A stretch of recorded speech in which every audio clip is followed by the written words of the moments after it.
တွေ့ဒီပါသာရှင်များအလုံးမင်္ဂလာပါတွေ့ဒီချစ်မိတ်ဆွေများအတွက်ကတော့ကျွန်တော်ဒီနေ့ရတဲ့အတွက်နည်းလေးကိုကျွန်တော်မျှဝေပေးပါမယ်နော်မိတ်ဆွေတို့နော်ဒီတွေ့ဒီက 2D ကနေတွေ့ဒီဖြစ်သွားအောင်ကျွန်တော်တွက်ပြပါမယ်မိတ်ဆွေတို့နှလုံးအပါတော့ကျွန်တော်တွက်ထားပြီးသားဒါပေမဲ့ဒီနှလုံးအပါနေ3လုံးပါဘယ်လိုတွားမလဲဆိုတော့အဲ့ဒီတွက်နည်းကိုကျွန်တော်နောက်တစ်ခါ 2D ကနေ 3D ကိုဘယ်လိုပြောင်းရမလဲဆိုတော့အဲ့တော့ကျွန်တော်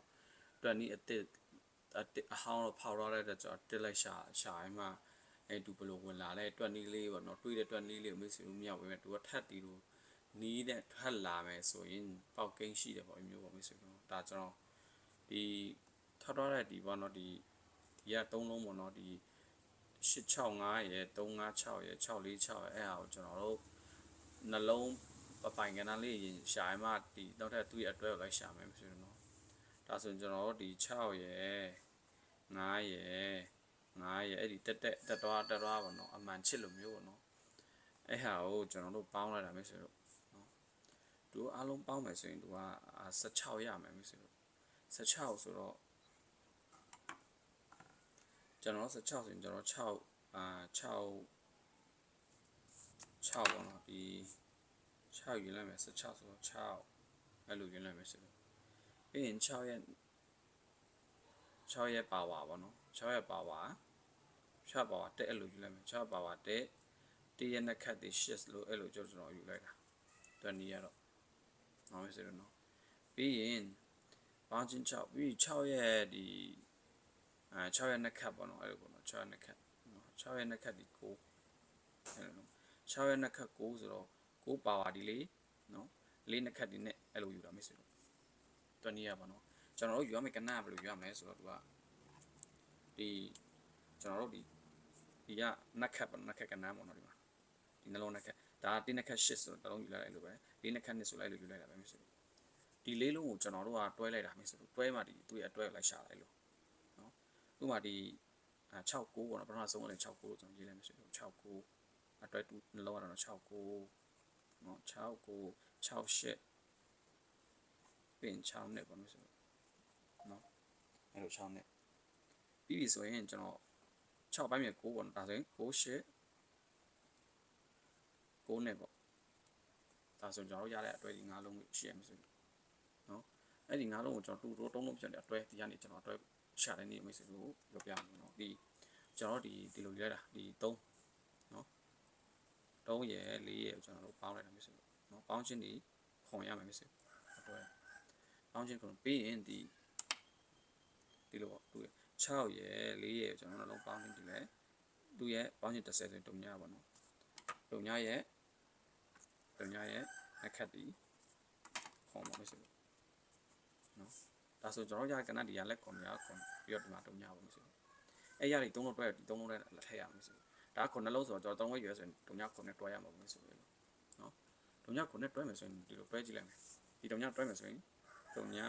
69တုံညာ68တုံညာ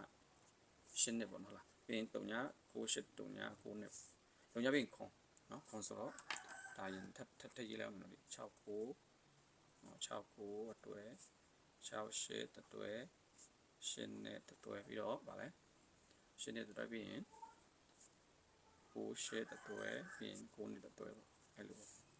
နော်ပြီးရင်ကျွန်တော်တို့ရတဲ့ဥစ္စာကိုကျွန်တော်တွဲလိုက်မယ်တုံညာတွဲပြီးပြီဆိုတော့ဒီတုံညာတွဲပြီးဆိုတော့ခွန်ချက်မယ်ဆိုတော့ခွန်ထည့်လိုက်နော်ခွန်တစ်လုံးခွန်နဲ့ထည့်လိုက်တာဆိုဒါဆိုအားလုံး10လုံးရှိမှာဆိုနော်သူကဒီကခွန်မဲ့ဆိုတော့နှလုံးမကြီးလို့10လုံးရှိမှာတကယ်လို့ဒီမှာမတူးဆိုရင်တော့15လုံးပေါ့အဲ့လိုပေါ့သူက 3D အပါကဏ္ဍလေးကိုလိုက်တွက်တဲ့အတွက်ဒီနော်သူကထွက်ကဏ္ဍကပါလဲဆိုတော့သူထွက်တာ9ခွန်8ထွက်တာမျိုးဆိုဒါဆိုကျွန်တော်တို့ဒီတာပေါ့ကြောင်းပြန်ပေါ့ဟုတ်လေထွက်တာမျိုးဆိုနော်ဒီ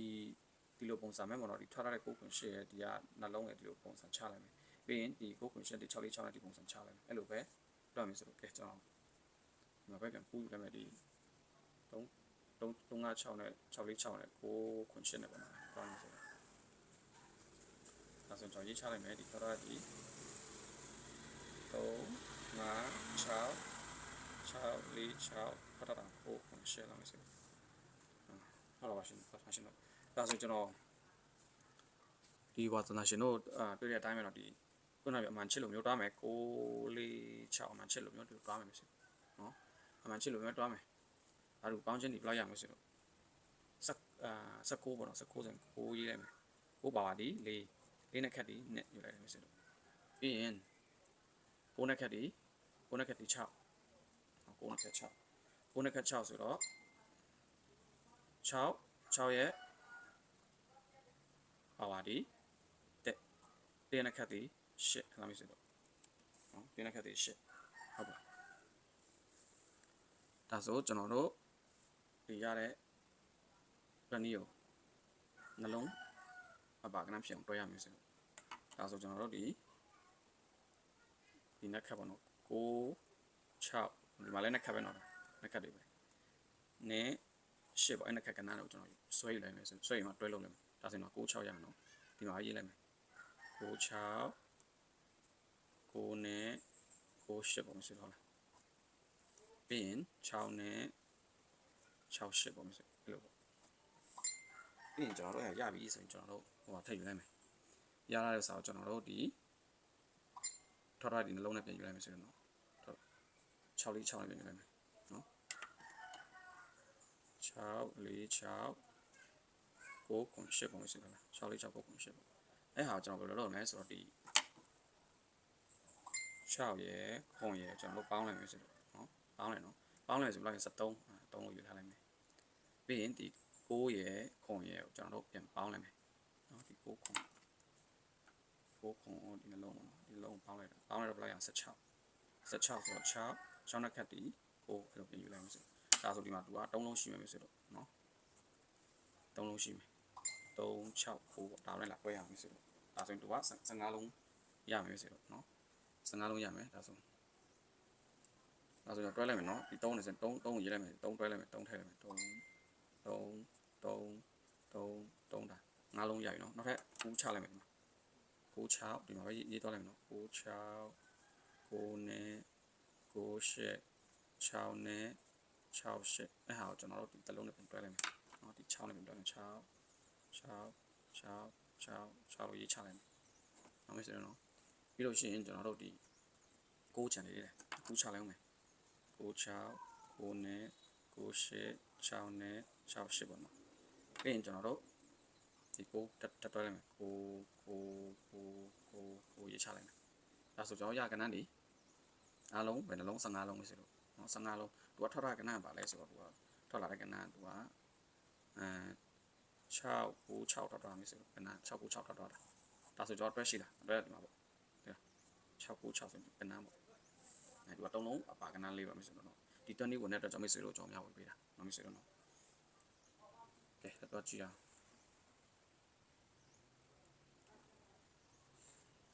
ထောက်ထားလိုက်ကျွန်တော်တို့6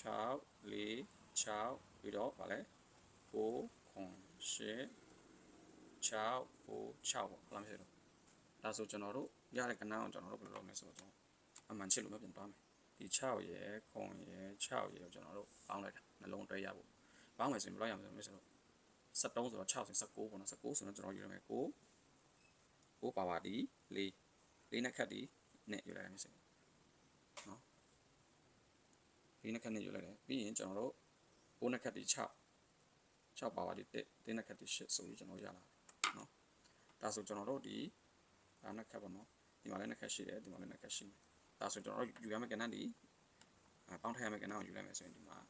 အခက်ကဏ္ဍပဲယူရဲဆိုတော့9 6နဲ့10ပေါ့မယ်ဆိုတော့အဲ့ဟာကျွန်တော်တွဲယူလိုက်မယ်တွဲလိုက်မယ်ဆိုရင်စားလိုက်မယ်နော်9 6ပေါ့နော်9 6 9နဲ့9 10ပေါ့မယ်ဆိုတော့ဟုတ်လားပြီးရင်6နဲ့6 10ပေါ့အဲ့လိုတွဲဒါဆိုကျွန်တော်တို့နောက်ထပ်တွဲလိုက်ရှာအောင်မယ်နော်ဒါဆိုရင်ကျွန်တော်ထောက်ထားတဲ့ဒီမှာပေါ့နော်9 8ရယ်6 9 6ရယ်ကျွန်တော်တို့ခုနကမျိုးပေါင်းကြည့်လိုက်မယ်နော်ဒီ9နဲ့ဒီ9နဲ့ပေါင်းလိုက်တာပေါင်းချင်းဒီ8ရမယ်ဆိုတော့ပြီးရင်ဒီ6နဲ့9နဲ့ထပ်ပေါင်းလိုက်တယ်9နဲ့ခတ်ဒီ3လို့ယူလိုက်တာမျိုးဆိုတော့နော်ဒါဆိုကျွန်တော်တို့ရတဲ့ကဏ္ဍဒီ9 3ပေါ့9 3 8ဒီမှာ3လုံးရှိရပါမယ်ဆိုတော့အလုံးကဒီ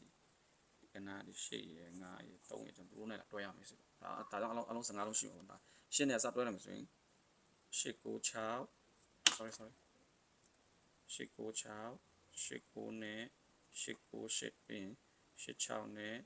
868နဲ့ဟုတ်လားဆိုတော့ပြီးရင်ကျွန်တော်တို့ရပြီဆိုရင်ဒီမှာထပ်နောက်ထပ်ဒီနှလုံးထပ်တွဲရမယ်တွဲရမယ်ဆိုရင်96ရမယ်တော့96မယ်ဆိုရင်ဘာရှိမလို့96 9နဲ့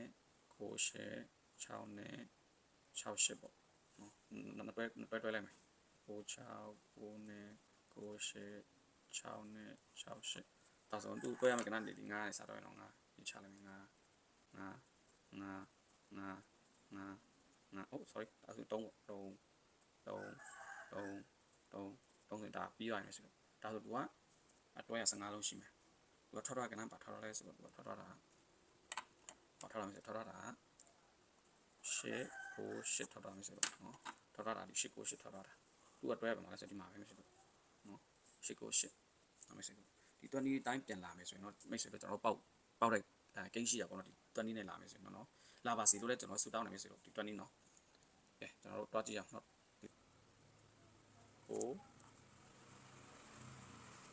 9孔穴နော်9孔穴အဲ့လိုရကြီးလေးတွက်ပြပါမယ်ဆို9孔穴ပြီးတော့6ပြီးတော့8ဆိုတဲ့ထောက်တဲ့ကဏ္ဍနဲ့ကျွန်တော်တွားမယ်ဆိုတော့နော်ဒါဆိုကျွန်တော်တို့ယူမဲ့20ဒီကိုယူမယ်ဆိုတော့ဘယ်လိုရောလဲဆိုတော့သူကအမှန်ချစ်လို့ပဲတွားမယ်8ပေါ့အဲ့အမှန်ချစ်လို့မျိုးပေါ့နော်ဒါ8ဆိုရင်ကျွန်တော်ဗာရမယ်ပေါင်းချင်းနေ83နေ24 9ဆိုတော့ဒါ9ဆိုတော့25ဖြစ်တော့ဒါဆိုရင်ကျွန်တော်ရကဏ္ဍနေ9ပါပါဒီ3ညနဲ့ခတ်ဒီခွန်9နဲ့ခတ်ဒီ3ပါပါဒီ8နဲ့ခတ်ဒီတက်နော်ဒါဆိုကျွန်တော်နဲ့ခတ်နိုင်မဲ့တွားမယ်ဆိုတော့ဒါလည်းမနဲ့ခတ်ရှိမယ်ဒီမှာနဲ့ခတ်ရှိမယ်ဒါဆိုတို့ယူရမယ့်ကဏ္ဍနေပဲယူရမယ်ဆိုတော့ဒီ9ရယ်3ရယ်ခွန်ရယ်တက်ရယ်အဲ့ဒါနှလုံးဖြစ်အောင်နှလုံးပါကဏ္ဍလေးကိုတွဲရမယ်ဆိုတော့တွဲမယ်ဆိုရင်ကျွန်တော်9 3ပေါ့နော်စတွဲမယ်နော်9 3ပြီး9ခွန်9တက်ဟုတ်လားဆိုတော့ပြီးရင်3ခွန်နော်3တက်မှာရေးလိုက်မယ်နော်3တက်3ခွန်3ခွန်3တက်ဒီမှာရေးလိုက်မယ်သူပါနော်3တက်နော်ဒါဆိုကျွန်တော်တို့နှလုံးကဏ္ဍတော့ရပါပြီနှလုံးအတွဲတော့ဒါပေမဲ့ဒီနောက်ထပ်တစ်လုံးထပ်ရှာဖို့နော်ဒီတွက်နေရပြီမယ်ဒီဒီလိုမျိုး6ရယ်ပြီးတော့8ပေါ့ဟာမျိုးဆိုတော့8နဲ့6နော်အဲ့ဟာကိုကျွန်တော်တို့ဘယ်လိုယူရမလဲဆိုတော့ဒီခုနလိုမျိုးပါပဲဒီနှလုံးပေါင်းလိုက်မယ်နော်9နဲ့9နဲ့ပေါင်း6နဲ့9ပေါင်းချင်း9ဒီကနှလုံးပေါင်းချင်းဒီ7ခွန်နော်ခုနက်ခတ်ဒီ3ညတနည်းရဒီလိုလာနေတယ်မျိုးဆိုတော့အေးဟုတ်ပါလားမျိုးဆိုတော့လာမယ်ကဏ္ဍတွေထက်ကဏ္ဍပဲထက်လာမယ်လာရှိတယ်မျိုးဆိုတော့မထက်တော့တုံညပါတော့ဒီမှာ9ရှိရ9ရှိရဆိုတော့တုံညလာတော့ပိုကောင်းမယ်မျိုးဆိုတော့တုံညပဲထည့်လိုက်တော့နော်ကဲကျွန်တော်တို့ခွဲကြည့်အောင်နော်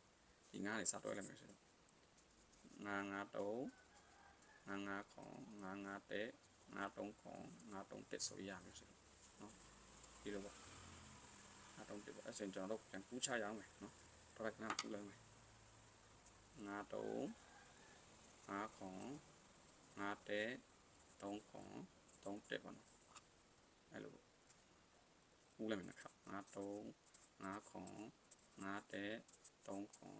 3တက်ပေါ့နော်ဒါဆိုတော့ရတဲ့စာကိုကျွန်တော်တို့ဒီလုံးနဲ့စတွဲလိုက်မယ်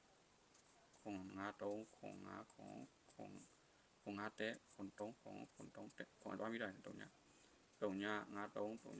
ခွန်3ည5တက်3ည3ခွန်3တက်နော်ဒါလာမဲ့ဒီပတ်နော်မေးစတော့ဒီလာမဲ့ဒီ16နှစ်တော့ဆိုတော့နော်16နှစ်လာမဲ့ဒီလာမဲ့ရေးချလိုက်မယ်ဒီလာမဲ့နော်လာမဲ့16ရက်နော်ကိုရပဲပေါ့လာမဲ့16ရက်